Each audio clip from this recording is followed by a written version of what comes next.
It's not every day that one of the best players in the world records a 5-putt to lose a tournament, but that's exactly what happened with our featured guest today. And even rarer still, that after a moment like that, a player is willing to talk about it and how he handled it and how he moves forward. I think it's a conversation that will be instructive and helpful for every golfer of every skill level. So stick around as we talk with Paul Goydos today.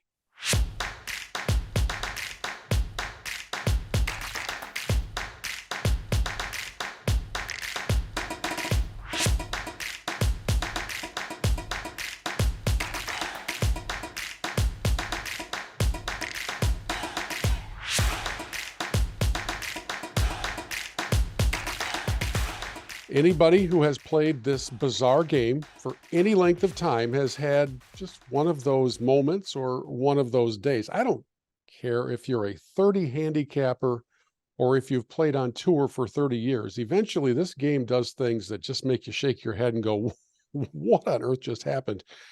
And I'm so excited to welcome in our featured guest this week because his willingness to talk about not just that, but one of those moments, I think, is going to be very helpful for everybody. And so we welcome onto the show Paul Goydos, who has been out there on tour for quite some time, and recently at the PGA Tour Champions Ally Challenge in Grand Blanc at Warwick Hills. Paul had one of those moments. Life goes on and all that, but it was one of those moments. So, Paul, how are you? Good. I mean, just kind of keep plugging along. You kind of have to do those things. It's my job. It's not my life. So that's such an important distinction, I think, not just for professional golfers, but for all the club throwing, club snapping amateurs out there who seem to react as if what they did on a particular hole or round of golf suddenly changes their worth or their definition. So let's back up a little bit. Let's set the scene. How long have you been playing golf for a living? So I started playing, I turned pro, I think, in the end of 88, 89. Played the mini tours for a few years, played the Hogan Tour back when it was called the Hogan Tour for a couple of years, and then started playing the PGA Tour in 93. And ironically, in 93, so 30 years ago, my first time I ever really played well enough in a tournament to get noticed by the media was at the Buick Open in August of 1993. And John Feinstein was there. Yep. And first tournament he went to, and he was planning on writing a book about the PGA Tour. And I was like one of the first people he saw in the media center, and he asked me to be in the book. That's my first.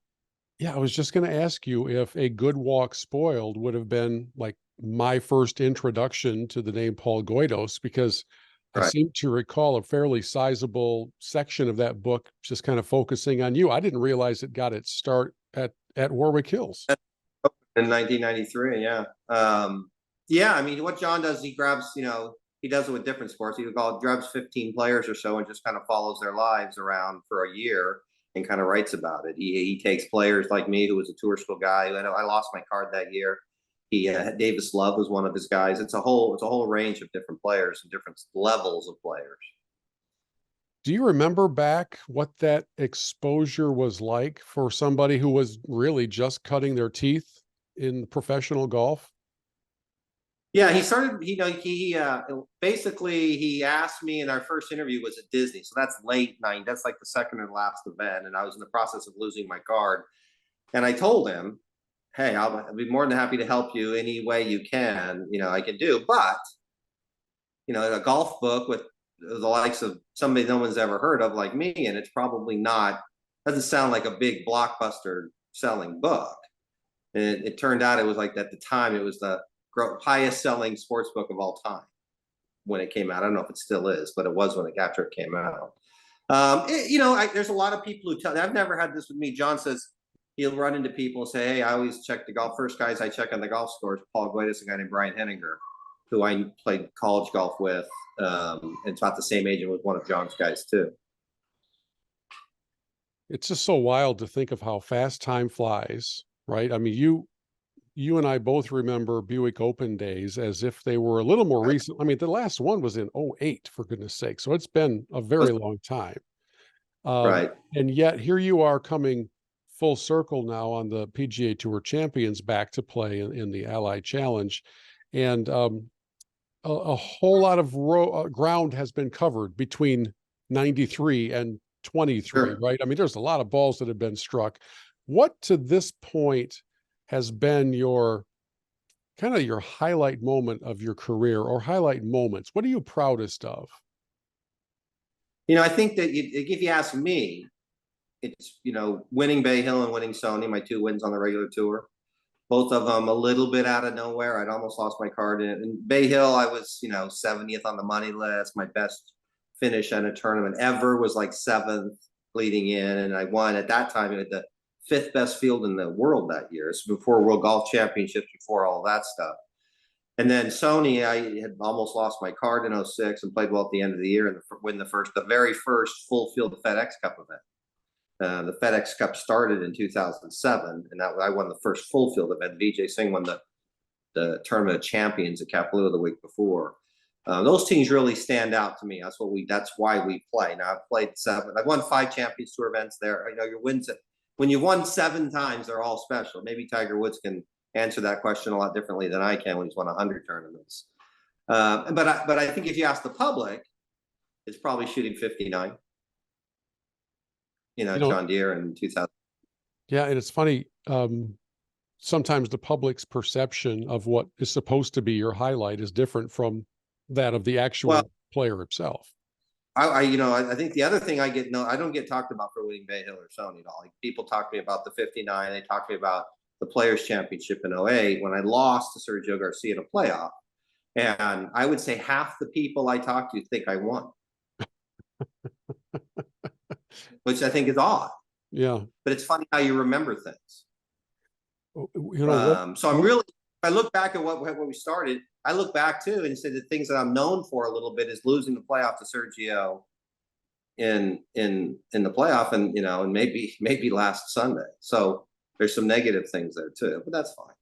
Well, let's get into last Sunday for just a moment. So there was a lot going on in the world of sports and the world of golf. It was the FedEx Cup final, or the final round of the Tour Championship was taking place, and all that. So it was an active day in the world of golf. And so for those who weren't paying attention to the final round of the Ally Challenge, Paul had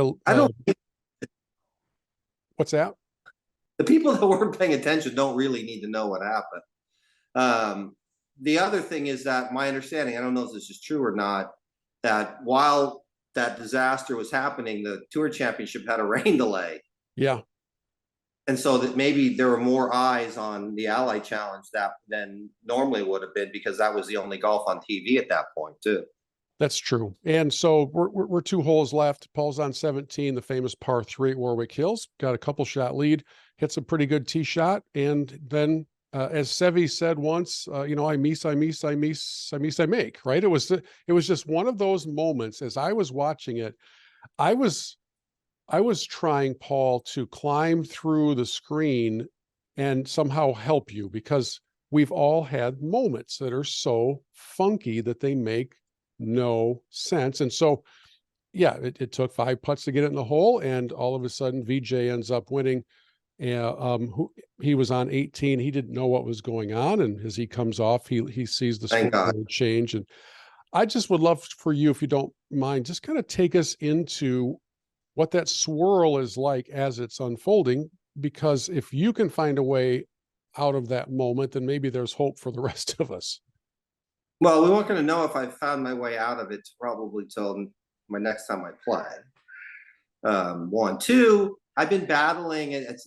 I don't like the word the yips, and to me, the flinches and the yips are 2 different things. One's a mental problem, one's a physical problem. Most people look at the yips or these types of things as your mind, your nerves, or whatever, not handling the situation right. And I don't think that's what the vast majority of it is. The vast majority of it is, when at our level, is that we're hyper aware of what's going on. And in that split second, where our subconscious realizes what's going on is wrong, and we tend to overreact. So I think there's a physical problem with my setup, where the club face was in relation to the ball on the line and I subconsciously knew that and reacted. That's what the flinches are. Hmm. And I've had that for a while. I've had these struggles with the putter for 20 years. And this is the first time it kind of showed up at the absolute worst time. And that's, and you've in a been sense, you're waiting. I tried to explain it to my caddy because I really battled this year. I've missed a whole bunch of really short putts, 1, 2, 2-footers. I mean, 5, 6, 7, 8, 10 this year, not counting Michigan. It's been a lot. And I explained it to him is that the putter hits the ball at a time I'm not expecting it to. Wow. I've never heard that description before. Neither had he, and I don't think anybody else has either. And this all might be rationalization. I'm not going to deny that, it's my job. That's a platitude. It's the flinches, not the yips. That's a rationalization. Those things are all possible, and that's fine.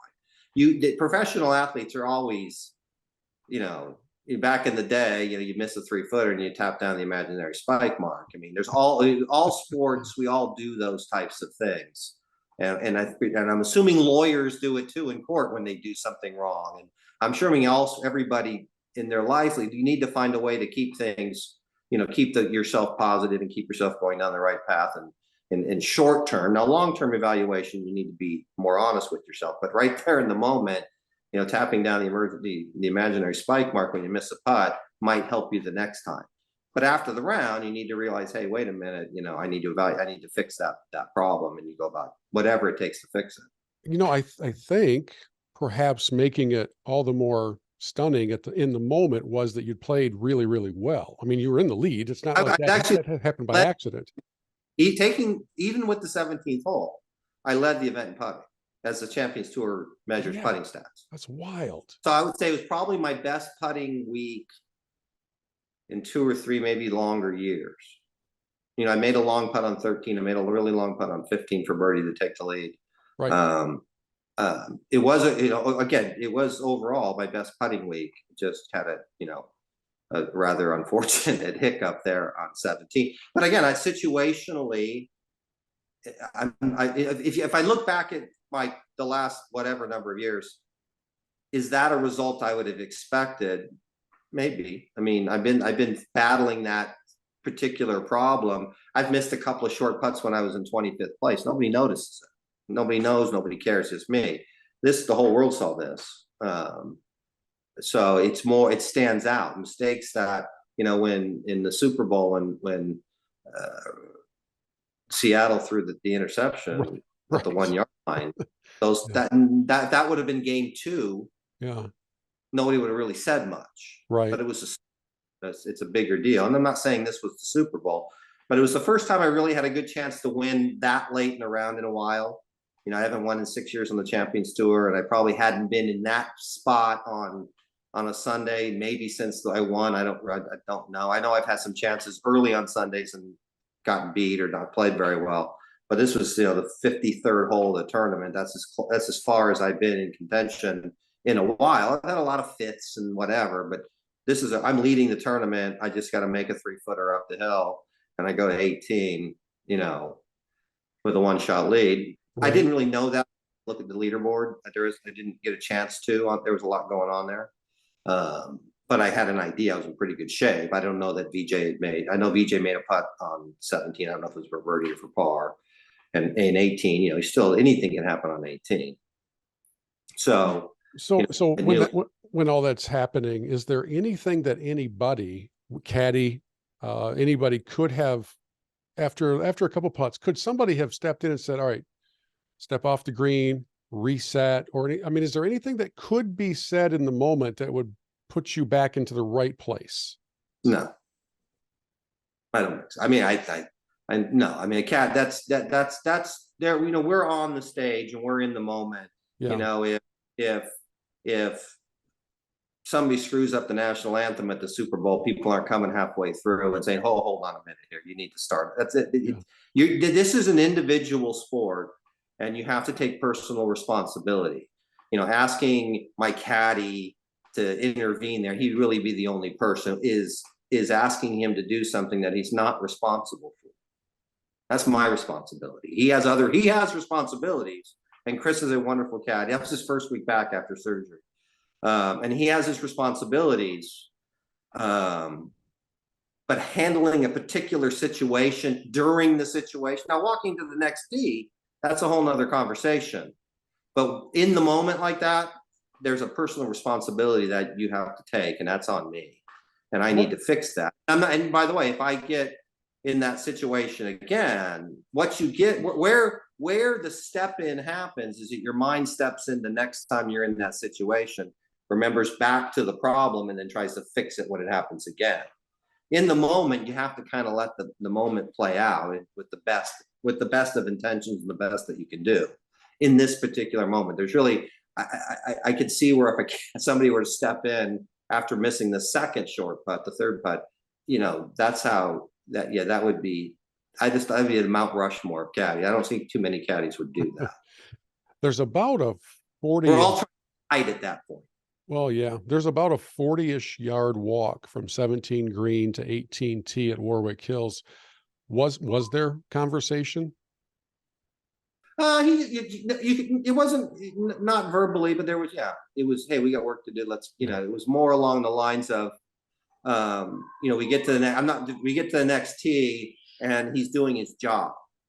He's not, the wind's blowing a little bit out of the right. It's, the winds, it was basically at 430, this is your target. This is where we're going. The same thing we would have done on the 17th tee, the 16th tee, and the first tee of the tournament. Yeah. And that's what you want your caddy to do. And that's why Chris is such a terrific caddy. Situationally, he doesn't change.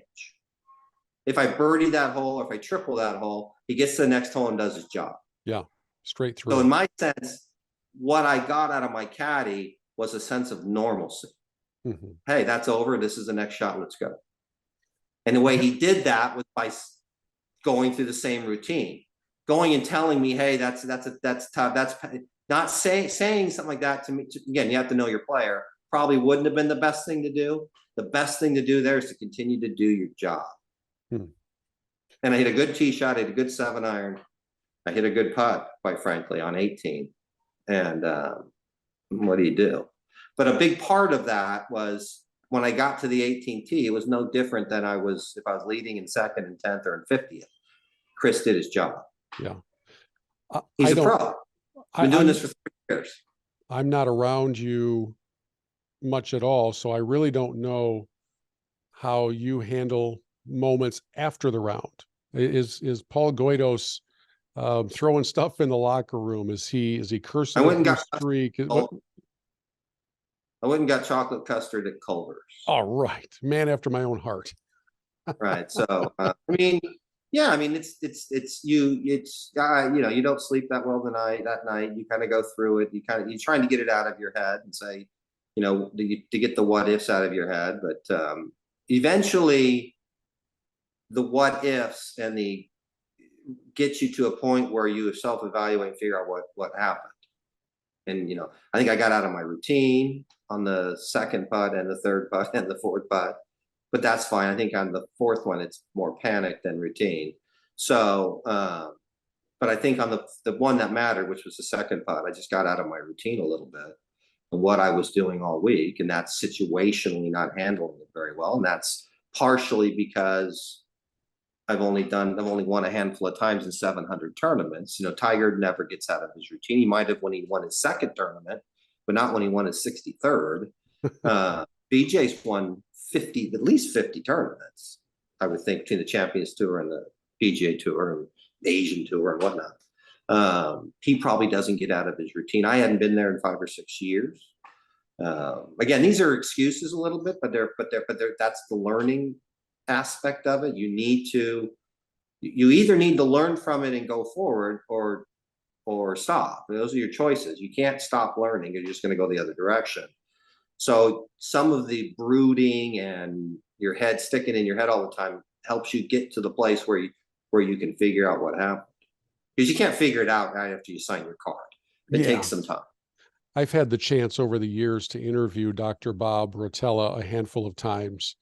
And he's just one of those guys. There's probably 3 or 4 that are frequently consulted by professional golfers for moments, for just handling pressure and handling moments and things like that. And of course, he's really good. He's always got a little axiom that he's going to share with you for, no matter what. He's got something all prepared, whether it's an Olympic archer or whether it's a professional golfer, Right.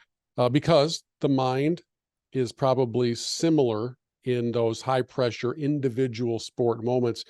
Is that a something you would do, is like seek somebody's input like that, or is that not the way you roll? I've talked to a few. I don't.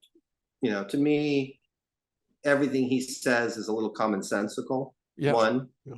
Two, but again, that's the problem with common sense these days. It isn't common. But two, the guy who I really worked with the last 20 years on tour, and I've known him since I was 15 or 16 playing golf with him. A guy named Jamie Mulligan, who's the head pro at Virginia Country Club, who's Patrick Cantlay's teacher. If you're looking for, and I've known Jay, I've known him my whole life. His philosophy on coaching is golf swing is 1/7 of what he talks about, nutrition and living. So that's part of the process of how do you get better. It's not just having a better golf swing or better, you have better routine, better diet, better exercise, better, all of these things. It's all, he calls them the spokes of success, the wheel of success. And each spoke is a different thing you do. And the golf swing is only one of the 6 or 7 or 8 spokes or whatever it is. And so, yes, I mean, that's part of what we do and it's part of what we practice. When you see guys on the driving range on Monday, Tuesday, Wednesday, on the practice putting green, they're generally practicing their routine. They're not practicing anything else, whether it be their setup or they're trying to get comfortable. Once you're comfortable, your setup's in good shape, you tend to make good strokes, you tend to make good swings, you tend to do good things. Too many people get caught up practicing their swing. And what makes at our level, our swing work is having consistent setup and consistent. And that's really what we're working on. And that's and the way to have a consistent setup is to have a consistent routine. That's where that whole thing comes from. It doesn't just this, I need a routine, therefore I'm going to be better. It's my routine needs to get me to a place to where I'm going to position myself to do better. Those are two different things. So you're not, let me make sure I'm understanding, because I find that fascinating. You're not on the range necessarily trying to figure out what your 7-iron flies, because you already know that. I mean, you've got every variance down, whether it's a week where you're feeling good or you're feeling a little sluggish, whatever, the numbers. Right. But are you trying to make sure that your alignment cues are on, that your basics are in place? Is that part of the routine?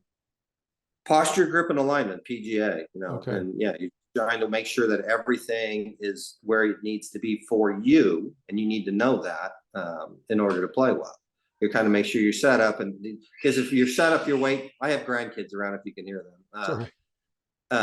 If your posture is bad, your setup's bad, your weight's the wrong place, you're open, you're closed, all these different variables can cause you to have, that's what causes bad swings. I would bet dollars that this year Scotty Scheffler's setup has been almost the same every single shot he's hit, and he's had a tee to green year that's been remarkable. It's been Tiger Woods like, and that's saying something. We've kind of forgotten how good Tiger is. Yeah.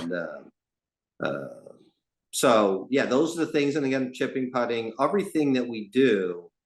The only thing once you get yourself in where you need to be setup wise, whether it be a chip, a pitch, a bunker shot, a drive, a 5-iron, a putt, it's easier to make what your stroke or whatever it is you do. And the reason your golf swing gets out of whack or your putting stroke gets out of whack or whatever is almost invariably your setup, not anything you do once you set up. The setup causes that problem. Man, that's good. I mean, that's good fundamental stuff. And we often, as amateurs, we head to the range and have it all backwards. I mean, really, maybe we go there with no purpose, or maybe it's just to see how far we can hit a driver or something. And there's nothing positive coming out of it that's going to actually apply to the round that theoretically you're about to play. And meanwhile, the best players in the world are out there making sure that their basics are in the right spot, so then they can go and create. But I think the key word is their, THEIR, their basics. So you have to find out what your basics are. Fred Couples' basics are 20 degrees open in a stance. Matt Kuchar's basics, he looks 15 degrees closed when he Right. sets up to it. Right. So it works for him. So the basics have some variance in there that you need to figure out what works for you. And that's really where I think a quality teacher comes in handy, because you don't need somebody to teach them just the fundamentals. You need to teach them how the fundamentals work for you. You need to have some basic idea, but you could be Fred Couples, who's probably ultra flexible, so he can play from that position. You know, I'm a little less flexible. I tend to be more square, a little more closed, because it's easier to rotate through it from that situation. So you need to kind of figure those things out. And what a teacher does, what Jamie does for me more than anything, is look at me and say, this is why it's more diagnostician. He's more like Dr. House. That's more what he does once with players. He looks at them, diagnoses the issue, and then explains why you're doing what you're doing, or he knows your idiosyncrasies that are wrong. This is what you do when you do this. This is what you do when you play well. And it's really working hard and understanding what you do when you play well and practicing those things. Well, because every golfer has their own uniqueness to them. I mean, unless they're out of a cookie cutter like Adam Scott, everybody's got something that would go off of what we consider the textbook swing. How Right. often have you been approached over all these years by somebody saying, you know, Paul, if we would just tweak this and change this? I mean, you've got to own your swing. How often has somebody tried to talk you out of it? Oh yeah, it happens from time to time. People, trying to give free advice. I think the other thing that amazes me about Tiger is that he switched 3 times. He had Butch, and then he went to Haney, And we don't know and why still. still kind of dominated with all 3 different types of, which is, I don't know why he does that. Of boredom, he wants to, he maxes out what he got out of Butch, so he needed something else. I don't really know the mentality there, but it worked. I mean, everybody's got to do what you need to do to get you to that next. Golf's a long career. I mean, I've been doing it for 30 years, and you need those things to get you to that next year. Some motivation, maybe. I don't know. I would think Tiger winning, every major would be pretty good motivation, but Right. it's not. So, but everybody needs something. Some guy, I've seen Furyk, one of the great putters. He's a Hall of Famer. He seems to switch putters a lot back in the day. I don't know if he does as much now, but back in the day, he's like a different putter every tournament. Maybe that's his thing. I have friends of mine that change clubs. The people do things to kind of keep their motivation, to keep themselves practicing. Sometimes, a new driver might not be any better than what you have, but it might motivate you to practice a little more and work a little harder. Those types of things happen. You need to find the things that get you motivated. And the other, you talk about recreational golfers, they need to understand that they're playing the game for fun. Right. And like you talk about club throwers, we have a friend of ours, and his nickname is 211 because he's always 1 degree from boiling. And it's a great nickname. That's really good. And so maybe on the driving range, he's 211 degrees.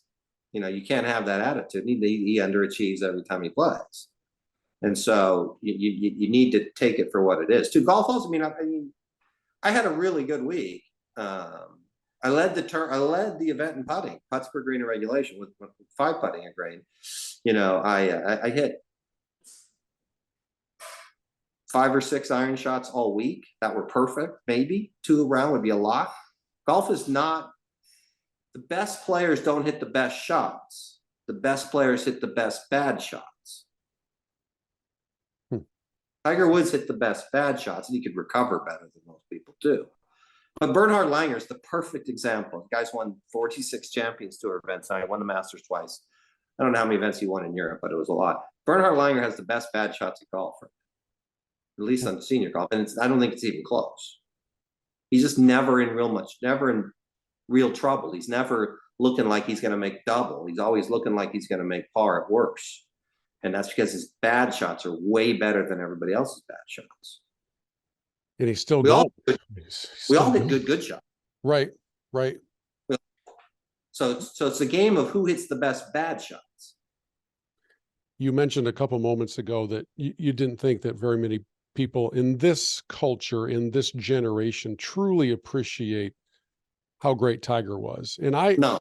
just so you know, Paul, I do a lot of interviews, and I do my best to not just always default to Tiger questions. So just no, but you brought him up, and I think it's wise for us, especially in this age of podcasts and YouTube videos and things where um, we have a recency bias, and we tend to Oh, forget that within this generation, unbelievable things were happening with the club in the hands of that guy. What did you witness firsthand that sticks out that you'd like people to know, just as part of that greatness definition?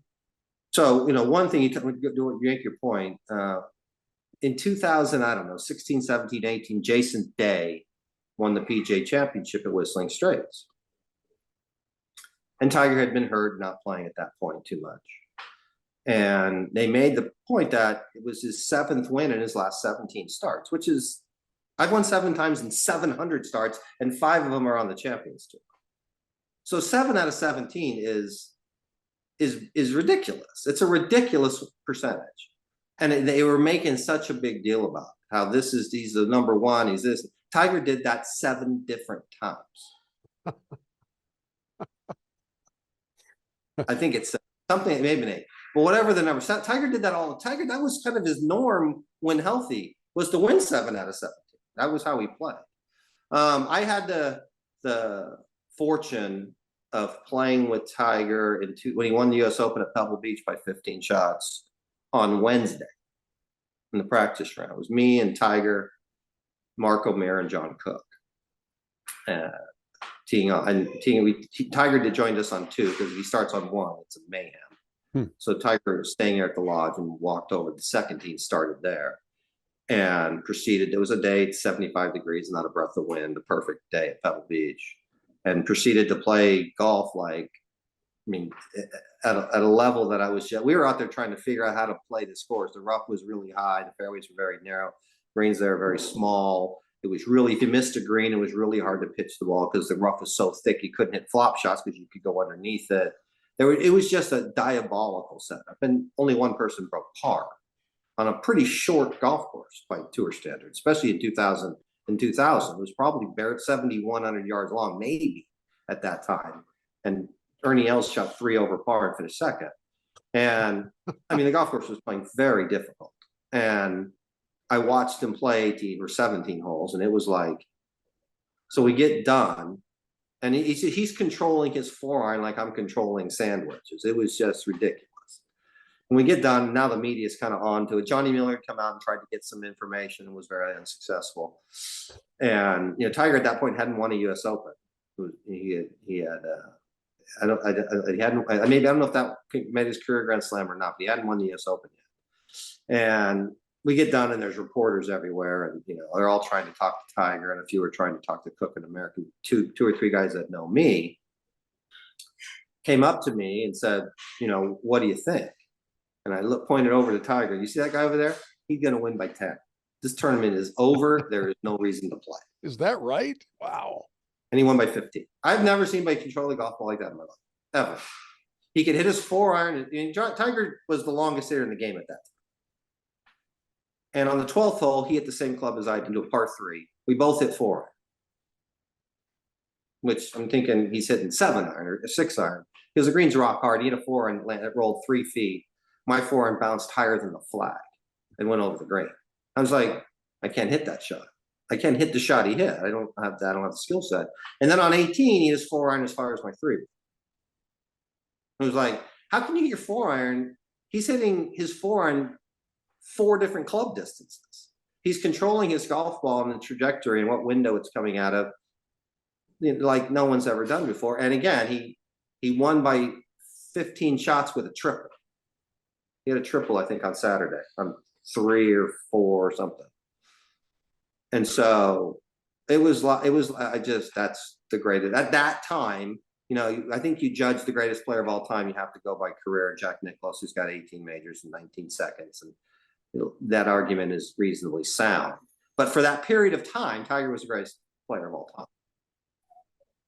And when you're in competition with him, I really don't know if on Thursday morning, whenever your tee time is, whatever tournament, doesn't have to be a major, whenever the tournament, when he's in the field, do you automatically feel like it's the field against him, or is At that point, is that point, everybody's that was the point, that case. And I do think that that's kind of Koepka's motto now. He looks at a PGA champion, says that, and he looks around the driving range and says, none of these guys can beat me on this course, or not many of them.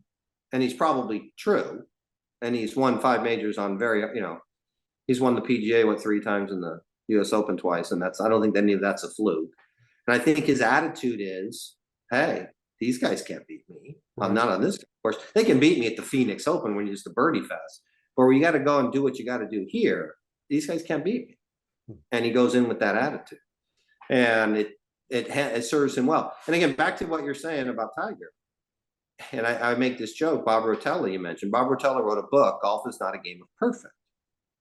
And I walked up to him one day and said, Bob, that comes from a guy who didn't have to play against Tiger Woods. Because if I'm not perfect, I can't beat him. I got to be perfect. I need Tiger to not be perfect. And I need to be perfect. So yes, I understand your point. Just you haven't talked to him. You got to talk to him and tell me that, or compete against him and tell me that that's, that's not true. I understand his point is don't be so hard on yourself. But the reality is Tiger kind of forced you to be hard on yourself, because if you didn't, I look back at my career and I don't know how many tournaments I played in the same event as Tiger Woods, but I'm not sure I ever beat him. I don't know that. I know I tied him at Colonial one year for 4th, I think, the only year he played Colonial. But I don't know that I beat him in a tournament, which is just embarrassingly stunning. Now I can go back and scour the records, and maybe I did, but I don't remember it. That's stunning. Well, given the number of starts that you've had over your career, won't shock me if there was a tournament or two where it happened, but it all goes back to the point you made a few minutes ago, which is if you are of a generation, let's say you're 40 or 35 years of age or under, you've either got to go on a deep dive on YouTube and really soak in watching some of the old Masters reruns or some of the highlights, because he really was doing things, as Paul said, that other golfers literally could not do. We're not talking about could do it if they got lucky or if they got hot. Couldn't do at the time, right? First time I ever got paired with Tiger, the Byron Nelson. I shot 28 on the front. I shot 62. Tiger shot 61.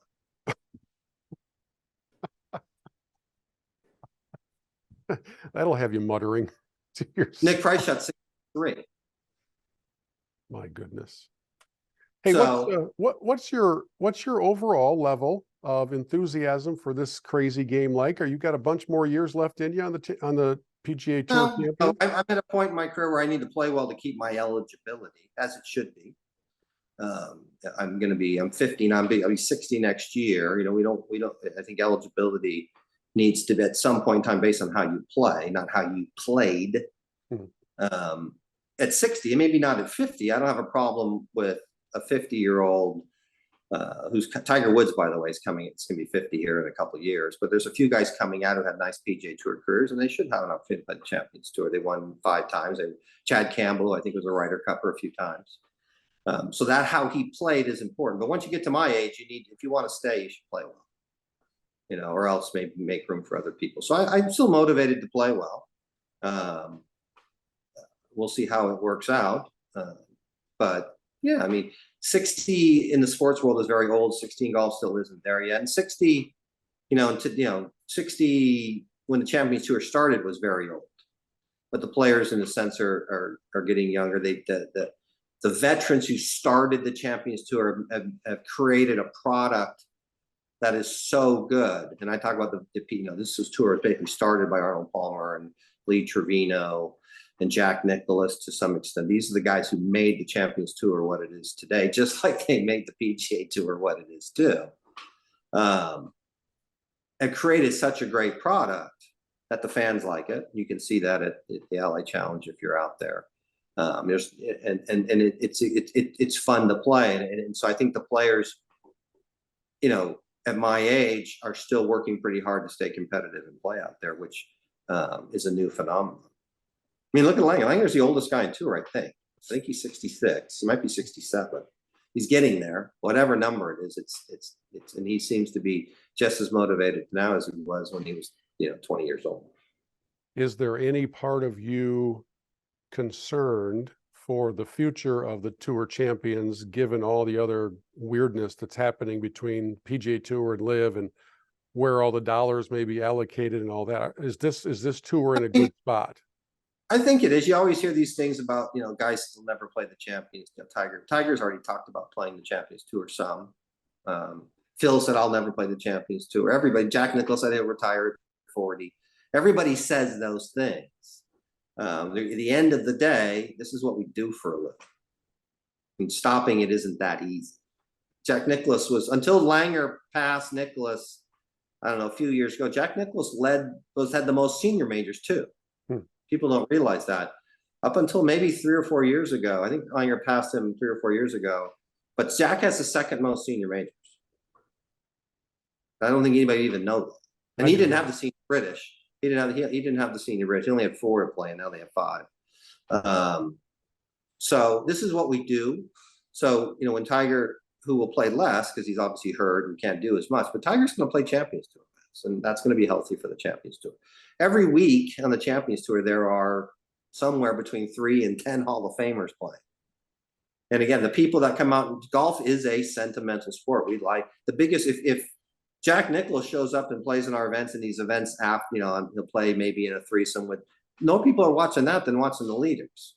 Golf people like watching John Daly. People like watching Ernie Els. People like watching Hall of Famers, and they always will.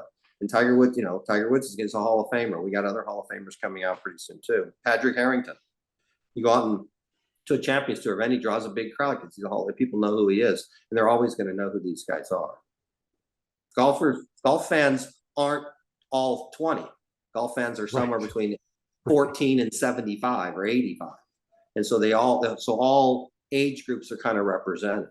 Yeah, it is a game that has kind of grown in its breadth, its width of appeal. So the younger folks are now coming aboard and starting to understand how hard it is to play. So they're getting into it. And I think there's an appreciation for those who have established a legacy in it. And I can't thank you enough for taking some time to talk through a less than pleasant moment that you had, but also to share your thoughts and your wisdom after decades of being a professional golfer. I don't take that time lightly, and I appreciate the conversation, and hope we can do it again.